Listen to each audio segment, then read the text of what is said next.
the mistakes that men tend to make tend to be tactical. They're not thinking about how the effect that this relationship is going to have down the road. Right. If I had to generalize about the mistakes that women make, they tend to be more romantic errors. Born in 92 on the block with the Sharks. Come from a different cloth, y'all would get ripped apart. You want it diamond, then you gotta get it in the dark. We dropping nuggets like Carmelo went to Rucker Park. Now we eating from state to state, we scrape the plate. I put my eggs in a basket, took a leap of faith. I took a chance, now we grow and see the impact. Decoding success with special guests, now let's bring Matt. Dr. Shawn, welcome to the show. Welcome to Decoding Success. Excited to have you. You have put out phenomenal work, and we're going to dive into all of that in just a little bit. I truly appreciate you taking the time to add value here. So thank you for joining us. Well, thanks, Matt. It's good. I appreciate the invite. Absolutely. Absolutely. You have many individuals that speak very highly of you. I had to research your work. You've dove into men managing risk in dating and relationships. You've put out books on that. You've put out books on helping women understand this male brain that we have between these two ears here. So my first question to kick off this show is, what compelled you to pursue this line of work? Psychology in general, or this particular little niche? Exactly. That niche and researching from your experience, obviously your educational background and beyond. Well, what led me into this little niche is that, I've been in private practice for 15 years. I've been in psychology for a really long time. And in private practice, I was noticing a lot of men and a lot of couples coming through my office having made the same mistakes, like they all were missing a piece of their training. And so I started noticing and kind of piecing it together and asking men what they were trained about women and what they weren't trained about women. And it really became clear pretty quickly that there's a lot of training that men don't get in terms of how to think about relationships and how to get what they want out of relationships and how to be productive, and how to have a relationship that's going to be productive and useful in their life. Like, for example, a lot of guys just aren't taught that they can look for a woman who treats them well, is emotionally mature, is mentally stable, has some clarity about where she's going in life, that sort of thing. Why? And hey, I'm a victim to this, or maybe victim's not the best word, but I've experienced that. In your experience here, why have men chose women that don't treat them the correct way, or treat them how they deserve to be treated? I don't think there's a single answer to that, but I think maybe the most common answer is that we do what we know how to do. So if we were brought up and we saw relationships that weren't great in a particular direction, then we're predisposed to repeat that. And I'm not big on fancy explanations like marrying our mother and so forth. I think it really just comes down to, we do what is comfortable and familiar to us. And so what's familiar, even if it's not always healthy, familiarity is comfortable. And most people will gravitate toward what they know. And then they act toward people in a way that pre-screens people. So you find the people that fit with the way you understand relationships to work, and vice versa. They find you. That's so interesting. Now, I'm curious to learn, what were those common mistakes, maybe just one or two from the male perspective, and I know you just gave one there, and also from the female perspective, from individuals that were coming to you for work? I think one of the biggest mistakes is, and this would be on both sides, is that people were not taught that you can expect good manners in a relationship. Okay. Like, this is not something that's explicitly taught to people. And so if you grow up around relationships where good manners are what we do, then you're likely to repeat that. But if you grow up around a bunch of relationships where people treat each other like crap, then that just becomes your default mode. Right. And when you say good manners, do you just mean, like being a gentleman to a woman, so on and so forth? Or is there something more specific there? I just mean being polite, generally being polite. You walk into a restaurant, most people will be polite to whoever greets them at the restaurant and seats them at their table. They'll say hello, they'll say thank you, they'll show some deference and some gratitude. But then they'll turn around. Some people will then turn around to their spouse and be rude and curt and kind of sullen or disengaged or checking their phone. They're doing things to the people that are closest to them that they wouldn't do to a stranger. That's interesting. So I'm curious, and I'm going to speak from experience here. Why do women and or men, right? We'll keep it inclusive. Why do women and or men find that to be a turnoff in a sense? When they do have someone treating them so well, when they do have someone that's polite, when they do have someone with good manners, like why do they push that away? Oh, I love that question. This is such a brilliant question because, and the answer is that there's as many answers as are in individuals. But if you had to generalize, I would say that if a person pushes away good treatment, there's something in them that says either this is unfamiliar territory and this is kind of a setup, or that I don't deserve this. This is not what I'm accustomed to.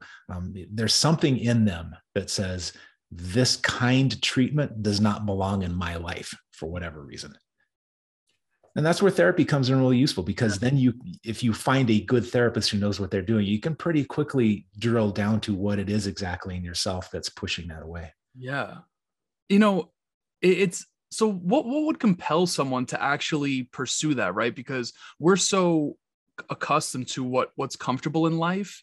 Like what could make someone go into therapy? I mean, I was in therapy. I know what it was for me. It was just like I had enough. And I said, all right, cool. That was it. But if someone's listening to this and they don't want to get to the point of it being enough, because personally, I would never want someone to take that same path. What actually gets someone to take that step? Because I mean, truthfully, and this is just an opinion here, they're not living their best life if they're just in their comfort zone and they're just, getting what they're used to, so on and so forth. And I think this is another thing that comes back so much to a person's background. So if you come from a background where we deal with problems, something's not working well in life, your relationships are all kind of falling to crap, or your jobs are not working out, or whatever it is, we deal with that. And then maybe you come from a background where we don't really deal with things head on. Maybe instead we drink a little too much, or we yell at each other, and we do that kind of stuff. That's how we deal with the problem. So I think that if a person comes from that background where they have been taught that, hey, it's okay to deal with problems as they come along, that person's much more likely to, number one, recognize that there's some kind of pattern that's not functioning in their life. And then number two, try to find a way to solve it. And maybe that's therapy, maybe it's something else. Absolutely. What's a question you wish more people would ask you? I'm sure you've done obviously you have your own practice. I'm sure you have a bunch of clients asking you questions, maybe on podcasts, people that ask about the book. What's a question you wish more people would ask you, and how would you answer it? Oh man, I'm a deer in the headlights now. I don't really have an answer to that. Let me think about that one for a minute. Absolutely. We'll circle back towards the end of the show. I don't mean to pump anyone whenever I ask that, but I'm just because great question. Yeah, I appreciate that. Ultimately, I want this show to be, as of value to you as it is to the people that are listening to myself, so on and so forth. So maybe there's something that, you wish you talked about more, but we'll circle back there. No need to ponder on it too long. I want to jump back to something though. Go right ahead. Absolutely. You would ask that question, what leads a person to go out and try to solve their problems? And there's this other thing that I notice quite regularly, is that sometimes people will come from a background where we don't deal with things directly. And that person's, for whatever reason, earlier in their life will say, I'm not doing this. I see that these people around me are miserable and I'm going a different direction. And it seems to be, I guess in my anecdotal experience, almost as common that a person comes from that kind of background and says, no, I'm not participating in that. Right. Agreed. How much of that work, that inner work, we'll say, quote unquote, we won't even use the word therapy, just inner work, is more so self-discovery and unmasking, right? Unmasking all of the societal or cultural or conditioning that we've, received from our upbringing to fit in, so on and so forth. I think most of it. I think that we tend to go along on autopilot. We develop patterns when we're young. And if we don't question those patterns, then we just keep repeating them. And the more we repeat them, the better we get at them, because we get good at what we practice. So yeah, a person will, I kind of trailed off there. I answered the question. What's that? I don't know how to answer it again. I appreciate it. I want to go into some specifics here regarding the work that you've put out, specifically to the books. How does the male mind work? And that's a question, obviously, not only for the women that tune into the show, but also for me, because I have so many questions about, the way my mind works, especially in the relationship space. So I know that might be kind of broad, but I'm curious. Let's open up that floor and dive into that.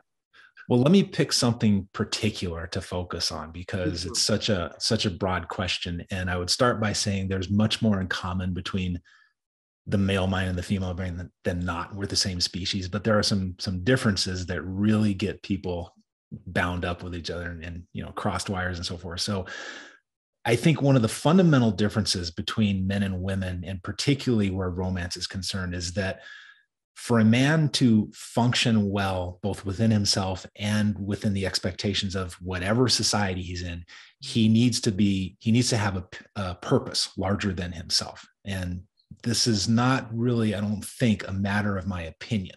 I think this is something that every society expects of man. And there's a psychologist named Roy Baumeister who actually went out and counted and looked at societal expectations. And there's basically a society for every man everywhere that you produce more than you consume. And if you don't, then you lose your man card. Whereas for women, a woman is judged to be a woman when she's physically mature across cultures. I mean, there may be some little things, little cultures here and there where that's a little bit different, but for the most part, that's the criteria for becoming a woman. But for a man, in almost every culture, there's some sort of rite of passage. And that gets a lot more complicated in Western societies where there aren't so many existential threats to face, but still there are rites of passage that men are expected to participate in. And if you don't, you're looked down upon. Right. What's your suggestion for someone that might not know what their purpose is? How do they discover that? Well, especially for younger guys, especially, the key is to know that you're in a weird place in life. Like if you're a 20-year-old guy, I remember being 20, it was a long time ago, but I remember what it was like. And it sucks because in a sense, it's great. It's the greatest place to be. But also there is this expectation that you better get your act together and you better start producing something. But then at the same time, you don't have any skills, you don't have any money, you don't have anything in your corner. You have to build all of this stuff. So you're at a little bit of a double bind there. It's not unresolvable. So I guess it's not a double bind because a double bind is always unresolvable. But you have a job to do, but you don't have the tools yet. And so when you're a young guy, the most useful thing you can do is just try on a bunch of hats and take little steps in some direction. So pick a direction that feels like it fits with your values and take a step. Maybe you go over to your buddy's shop and you start learning how to work on cars or something. You see what that's like for you. And maybe you're at the, well, I was about to say library, but nobody goes to the library anymore. Maybe you're reading some of the classics on the side, and maybe you develop another skill over here. Like maybe the garage isn't really your thing, so you go try something else out. Maybe you take some classes, maybe you go to college. But the point is, if you don't know where you're going, try something, and see how it feels. So this is where it can get real interesting. If you try on all those hats, right? And, I agree with you. 100% agree. You got to try things on. You got to see what works for you, what doesn't. But how do you know if that's what you truly love at your true essence versus what, society wants you to do, your parents want you to do, so on and so forth? That's where that unmasking comes from, comes in, that you were talking about. It helps if you know what makes you tick. And one of the things that makes you tick is your values. And so how do you discover your values? Well, your values are who you want to be in the world. So if you think about all the domains a man can have in life, he could be a father, he could be a brother, he could be an employee, he could be an employer. There's all these different roles. And I think one of the secrets to figuring out what your values are is not so much the question, what do I want to do, but how do I want to be? So I go to work every day. What's the man I want to be at work?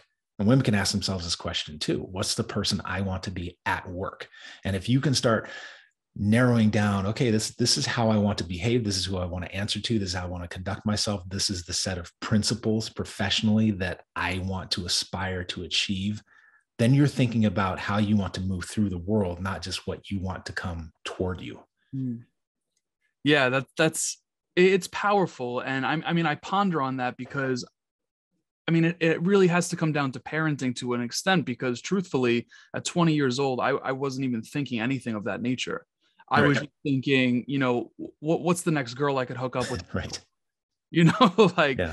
That was truthfully it. And I think about that and I'm like, all right, when did I start evaluating my values? When did I start, doing that type of work? And truthfully, it probably started around 25 and started to, snowball a little bit more and gets a little bit deeper and deeper. So and I appreciate the perspective. It's something to take into consideration for sure, especially when you think about having children and, things of that nature.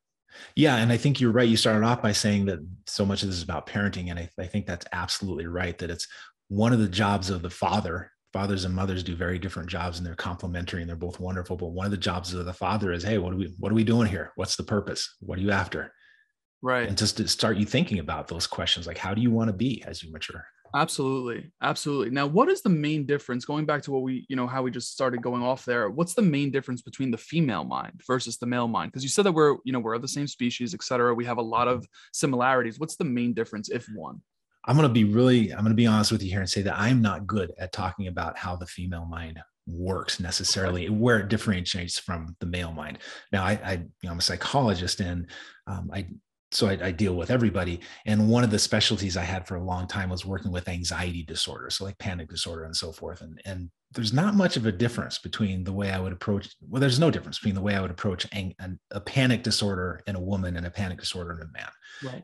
So the commonalities there are pretty profound, but the differences are also profound. And whereas I'm pretty comfortable talking about how the male mind intersects with a romantic relationship, I'm not so great at talking about how the female mind does. Right. No, it's appreciated. I appreciate the transparency there. I'm still trying to figure that out myself, although I don't have the educational background as you.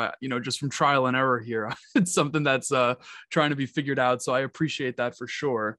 But moving on to your other bodies of work, and I've done the best I can to get through as many as possible. I think all of this work is extremely interesting. One of the topics was men managing the risk of dating and marriage. Mm-hmm. And again, kind of a broad question here, but I'll leave it to you to maybe specify based on where you want to go. What are those risks in today's day and age?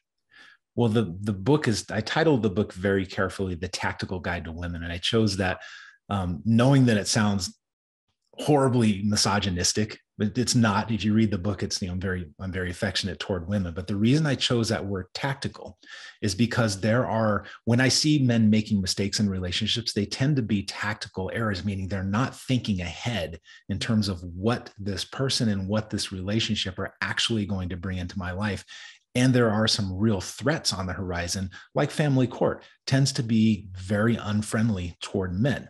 Now, that's not always the case because family court is capricious and the judges are basically unaccountable to anybody, so they can do whatever they want. But the general trend is that it's a lot easier for women in family court. And that creates a really it creates a moral hazard, creates a bizarre set of experiences where men are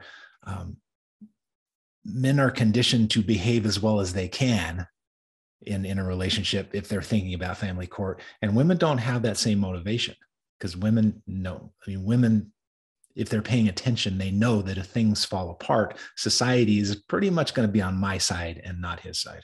Right. Well, I agree with. My parents have gone through that, so I see it firsthand. Yeah. I'm curious, though, how far can someone think ahead while remaining present in that relationship? How far can you think ahead? While remaining present, right? Because I'm guilty of thinking so far ahead that I'm not present, and then all of a sudden, maybe I'm not grateful for what I have at home, and so on and so forth. Gotcha. Yeah, that's a good question because I'd never really thought of it in terms of thinking ahead. And as you're saying, and I'm thinking, yeah, we do, men and women, I think both do tend to start fantasizing about how this is going to be in the future. Mm. And so in the book, what I encourage men to do, number one, first off, the first third of the book is about you. We're not even going to talk about women yet. We're going to talk about you getting yourself squared away and knowing where you're going in life before you start taking on passengers, so to speak. But rather than thinking ahead, which I think it's fine to fantasize, but I really try to bring guys into the present and assessing what this relationship is actually bringing into your life. Like, how does she handle conflict? And I have the counterpart book for women, The Practical Guide to Men. And I chose that title carefully too, where the advice is kind of similar. It's like, okay, how does this person act under pressure? How mature are they? And what are the signs of maturity? What kind of funky personality stuff do I need to be looking out for? I'm avoiding the word personality disorder because it gets thrown around too much and it's very difficult to diagnose. And so it's more useful, even though I use the term in the book, it's more useful to think in terms of personality dynamics and how does this person relate to other human beings, basically? And mental health. Are they taking care of their mental health? It doesn't mean that good mental health doesn't mean that they have no mental health problems. Like, so many people have some sort of depression that's connected to something, or some sort of anxiety disorder, but are they taking the initiative to get a handle on it? That's good mental health, not just letting it sit there and fester and make everybody else miserable. Absolutely. Now, what does that assessment process look like? Like, when does it start? Is it, the minute you go on a first date, do you start assessing right away, or does it come somewhere down the line, in your opinion? I think we all start assessing right away. But here's the thing, if we're attracted to the other person, then the assessment, we start looking for what we like about them, because we get sucked into that confirmation bias where, oh, this person's hot and she talks to me really nicely, or he's hot and he talks to me nicely. So we start then making a case for that person. Mm-hmm. And what I'm trying to get everybody to do is be a little more objective. Yeah, you can have that fantasy, you can do that stuff, but let's be objective about what does good mental health look like? What does maturity look like? What does clarity of intent and purpose and mission look like? And let's focus on that too. Yes, I've been very guilty of that myself, where I've been totally biased and I'm like, oh, I'll brush that one under the rug, and definitely been there. But I'm curious, you talked about fantasizing and it being okay. I agree with that, when, you could just daydream about, how you want something to work out. How do you avoid the attachment to those outcomes, though, especially when it comes to relationships? Well, it's tough with, God, you have great questions. So I'm going to talk a little bit about the honeymoon phase here. Okay. So you're asking this question, how do you stay grounded to reality when that emotional part of your mind is off singing about sunshine and rainbows and unicorns and how this is all wonderful, right? And we know that when you get infatuated with somebody, you start losing a little bit of connection to reality. And this is not a metaphorical thing. There have been studies where we can find, not we, because I didn't do the research, but they have found studies where there are signatures in cerebral spinal fluid that says that when you're in that infatuation stage, your brain chemistry is deviated from baseline a little bit. Okay. Enough, and it doesn't take much, enough to cloud the way you see yourself and the way you see the other person. So when you're in that infatuation stage, what are you doing? Well, you're looking at all of the wonderful things about them, and you're not really getting in touch with the other side of their personality. And so this is probably something that evolved in us so that we will mate quickly and before we have too much time to think about who this person really is. But we know that biochemical change can last anywhere from like 6 months to 18 months is the latest numbers that I've read, a study that was a few years old. But that's where we're seeing the world basically under the influence of some altered brain chemistry. And then things start to come back to normal. We start to return to our baseline. And I think one of the ways you can know that you're coming out of that infatuation phase and starting to see yourself and them more accurately is that little things start to annoy you. So like they become a real human being. So maybe 6 months ago, you thought it was really sweet and charming that she spent a lot of time getting herself ready to go out with you. And she was always a little late, but that's okay because she's putting this wonderful effort into this. And then at some point you start to realize, okay, there's a flip side to that. The flip side is that she's making me late and it's embarrassing. And you start to get in touch with these little things of a three-dimensional human being rather than an idealized human being. Right. So to answer your question, how do you see things clearly? I think number one, you recognize that you're not going to see things clearly for a while. That's okay. Enjoy the ride, but don't make big decisions during that phase. Don't get a puppy. Don't rent an apartment together. Don't sign a lease. Don't get a car. Don't make decisions when you are in that puppy dog phase and you're not seeing them clearly. Absolutely. So go ahead. Well, I just want to give credit to some researchers here. I'm in Denver. There's some researchers at the University of Denver that have done a lot of looking at the decisions that people make when they're in that honeymoon phase and why they make them and how bad it can work out. Right. One of the reasons, some of the reasons that people make big decisions in that honeymoon phase is they'll say things like, well, it just makes sense for us to move in together, because then she'll be closer to work, or then, we can share rent, and start coming up with all these nonsense justifications for why this is a good decision, when really it's just your hormones talking and you just want to have somebody there that you can have sex with all the time. Right. Now, just having this conversation, it makes me think, and I mean, listen, I can go down the rabbit hole, especially in the relationship realm. I read books, podcasts, etc. How much of this information, the tactical, we'll use the word tactical information that's being derived here, the value that's being derived here in this conversation or in books or wherever, should be applied versus just living, right? Like where's the balance of the two, if there is any balance? And, kind of just having the belief what's meant to happen is gonna be anyway. Yeah, that belief, what's going to happen is what's going to happen, and what's meant to be is what's meant to be. I think that gets a lot of people in trouble. And you can use that kind of reasoning. You're basically turning off your higher reasoning when you say stuff like that. And you can use that kind of rationalizing to get yourself in all kinds of binds, like marrying someone that you probably shouldn't marry because your values are not aligned. Yeah, agreed, 100%. I think the reason I chose that particular example of your values not being aligned is because that's when I've heard people say this kind of stuff, like, oh, it's just meant to be, and love will conquer all. And what they're really saying is that we're not a great match because we have some values differences, or there's something about their character that isn't quite right. But hey, what's meant to be is what's meant to be. So I'm just going to roll with it. Sure. That's the enemy. When do you evaluate? And I mean, again, I guess this kind of goes back to the assessment. So maybe I'm repeating myself here, but I might have been guilty of doing this too early in relationships. Maybe I've done it too late. Who knows? I'm single, no ring on my finger. So in regards to values, when do you start evaluating that? Is that out of the gate? Because I think your values is a huge thing, right? If you're not on the same page, why even pursue or move forward?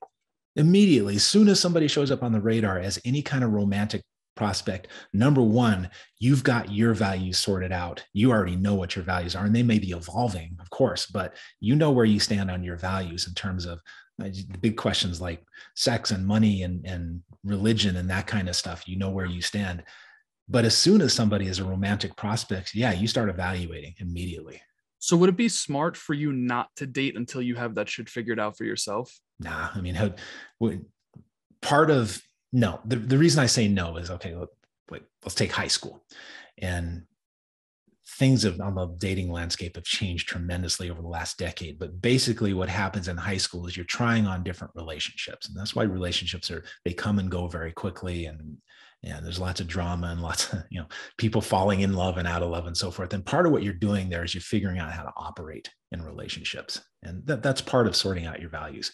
But don't knock anybody up, or don't get knocked up when you're still figuring that stuff out. Sure, absolutely. Now you talk about falling in and out of love, that type of thing. What's your thoughts on healing after a relationship? How does one do so? Because personally, for me, I found that to be probably the most important thing I've ever done. I don't want to be someone that contributes to the vicious cycle of hurt people. I've been someone that's hurt people, and I've also been on the other end of it. So I'm curious, what's your take there? I think that the most important thing to do after you break up is one of the most important things to do in life in general is to think about why you brought this person into your life and what you contributed to it not working out. Absolutely. Were you just acting out some old pattern that you hadn't really been aware of? And maybe it didn't work out because you were being kind of a dick. Right. Or maybe it just didn't work out because the values weren't there, and that's okay. And everybody's fine. But looking inward instead of getting all your friends to get on your side and tell you how the other person did you wrong, that does nobody any favors. It doesn't whatsoever. In that process though, I think something, and I was never taught this, and this goes back to what we were talking about in the beginning of the episode, like what were we taught about women, what were we taught about men, so on and so forth. I was never taught how to forgive, right? And I even think part of that was even learning how to forgive myself. So how would you suggest someone starts to forgive? Tell me more about forgive. Yeah. Let's operationalize that. Absolutely. And I'll be specific to my last relationship, and I'll be the guinea pig here. We'll use me as the lab rat, but I was severely mistreated, which I allowed myself to endure over the course of X amount of time. And I realized through that process, granted, I cut it off, everything is fine. But at the same time, I had to learn how to forgive myself, because what I didn't know at that time, I didn't know.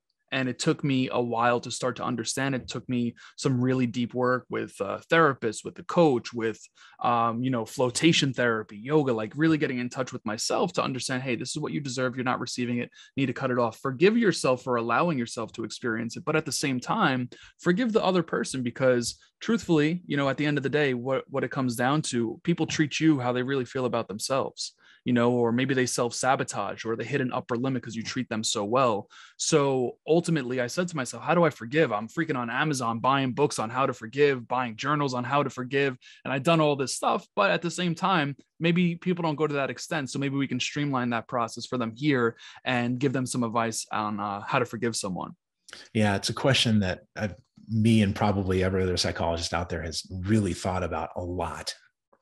And I think basically what you're talking about, what you just described, is a form of anxiety. And when I say anxiety, what I mean is there are parts of your brain that are going to hang on to experiences. So you touch the stove, your brain's never going to forget that. Now, if you don't find a way to operate in a world that contains stoves, then that can spin out of control. And not stoves necessarily, but I'm using stoves as a metaphor here, that you can end up hiding in your room because the world is full of stoves and they're going to come and get you, right? And that part of your brain can take over and say, no matter what happens, we have to avoid the stoves because the stoves really hurt, which is not a bad message. But it also needs to be tempered with the rational side of your mind, which is what all that work you did was. It's the rational mind saying, all right, we're in a world full of stoves here. So we better figure out some ways to operate around all these stoves and learn how to be with stoves and not get destroyed by stoves. And really, I think that's the question that's behind forgiveness, is how do you learn how to operate in the world where there's a million different ways you can get hurt? You got hurt by one of them. How do you keep from overgeneralizing and hiding in your room and thinking? I guess there's a couple mistakes you can make there. One is that you have no control and no influence over that, which is what that emotional part of your mind will say, is that the stoves are going to come get you. But then also to think that, to fall into the trap that that's really the only thing you need to worry about. So you're worried about stoves, and meanwhile, you get your finger caught in the refrigerator or something. It never occurred to you that could happen. So getting in touch with the fact that, yeah, the world's kind of a dangerous place, and I'm going to adopt some principles that allow me to move through it in a way that's relatively safe and doesn't hurt other people as well. And I think you've given plenty of advice on how to do that, right? When we talk about the assessments, when we talk about being level-headed, when it comes to fantasizing and honeymoon phases, so on and so forth. I mean, you've given a ton of value on how to navigate that. So just expressing gratitude there again, because it all came full circle just there when you were alluding to that response. Well, thanks. Yeah, I appreciate that. Absolutely. Absolutely. Now, one curious thing that came about when I was researching your research and the work that you've put out in the world, you mentioned something along the lines of how men and women change after being committed. I want to amplify that. Why does that take place? This is the realm of 1,000 different comedians out there that will talk about things like the fact that the man that is courting you, if you're a woman, is not the same man that may not be the same man a year after you get married. Like maybe the guy this happened with my relationship, where my wife and I used to love riding bikes together. So we would go on these long bike rides, and we live by the mountains. So we would go up there and do all kinds of cool stuff on bikes. And then we got married, and my life became a lot more serious because I had some tasks that I needed to perform, like getting to graduate school and so forth. And so the bike riding went to the back burner. And they went to the back burner because I had a job to do, because I was fulfilling that male imperative of you better produce more than you consume, which, by the way, just as an aside, I don't whine about that. I think it's kind of a wonderful thing that the world has expectations of you. It's a vote of confidence. And it's a wonderful thing to get up in the morning and know that you have a reason to get up. So, all right, so enough of that. So I went through this phase where the bike riding went to the back burner, and she took that as that I had changed, and that I sold her a bill of goods because I was this guy who would like to go out and ride bikes. And now I'm not. And it took us a while to sort out that, okay, no, that's not what's going on. I have a job to do. And then now that things have settled down a little bit, I'm back on the bike again. So I'm back to that guy. But so that's one thing that can happen, is that the guy gets into a more serious phase of his life, and the woman can feel a little bit dejected by that. Another thing is that guys fall off their game. They talk a good game when they're pursuing her, and then they get lazy. And women will do the same thing.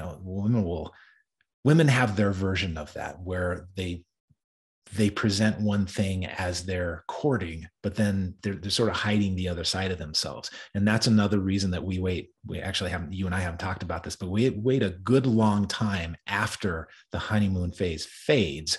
Like we give it at least a year after the honeymoon is gone so that we can see how they dance in the day and in the night. And then we have a little better sense of who they actually are. Right. Because you don't want to be in this position where you feel like you were sold a bill of goods. Absolutely. You actually just brought me back to what I wanted to ask earlier. I've been trying to take as many notes as possible. But one of the things is, how long can someone actually like fake an energy or like fake who they are? If that makes sense.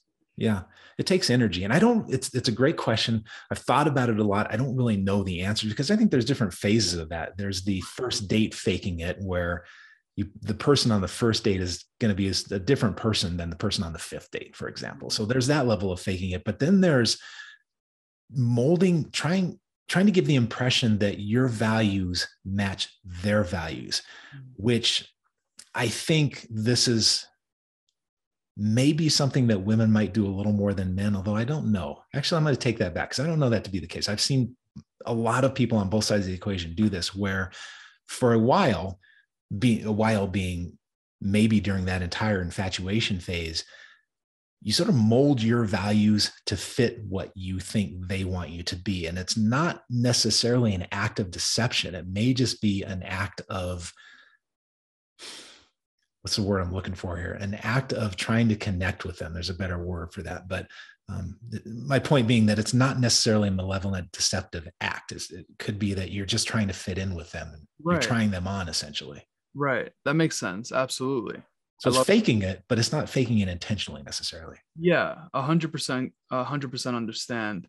Yeah, I've been on both sides of the spectrum where I've faked it, or not necessarily faked it, but might have showed up in a sense where I was way more confident than I was, and then started to regress over the course of time. And I think a lot of factors go into that. We can go down the rabbit hole with that as well, but I want to give you the opportunity here to circle back to that question I asked you earlier. If there is a question that you wish more people would ask you and how you would answer it. If not, no worries, but I just wanted to make sure I was circling back and giving you the floor there. Yeah. I don't know what the question would be, but I guess we'll play Jeopardy. The answer would be slow down. Don't make big decisions when you're in that infatuation phase.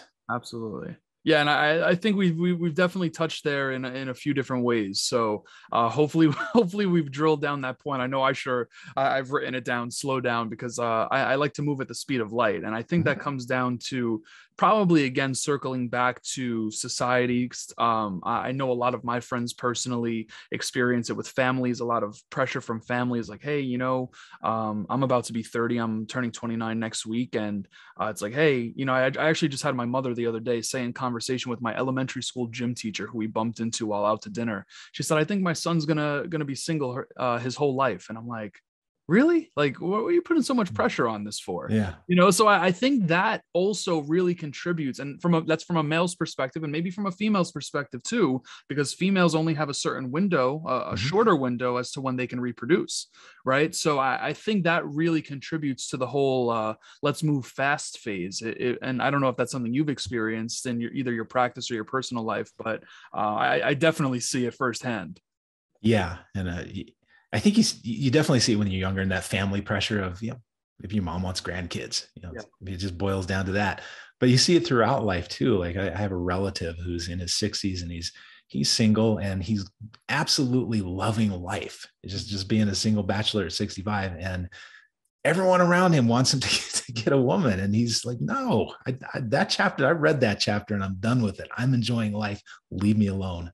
Well, but point being that, the pressure's there. Yeah. I mean, a lot of people also, and I'm not there, so I can't attest to this, but a lot of people say, hey, life starts in your 40s or life starts in your 50s, so like, listen, everyone's path is different as well. I think, again, it circles back to almost whose life are we living, when it comes to the unmasking, when it comes to the conditioning, so on and so forth. Yeah, for sure. That's what it is. You might have beat me to my next two questions that I tend to ask, but I'm going to tailor them to our conversation here. I typically ask, what is one piece of advice you would give You know, if this was your last podcast, if you can't put out another book, if you've lived to as many, you know, as many years as you'd like to live, what would be one piece of advice you would give to the people that are listening to this? But I want to tailor it more so to what would be one piece of advice to women that are tuned into this. And you might have answered it with the whole slow down thing, but if there's something specific to women, something specific to men, we'll dive into it there. Okay. Give me a couple seconds here to formulate the answer, because I'll talk myself through it here.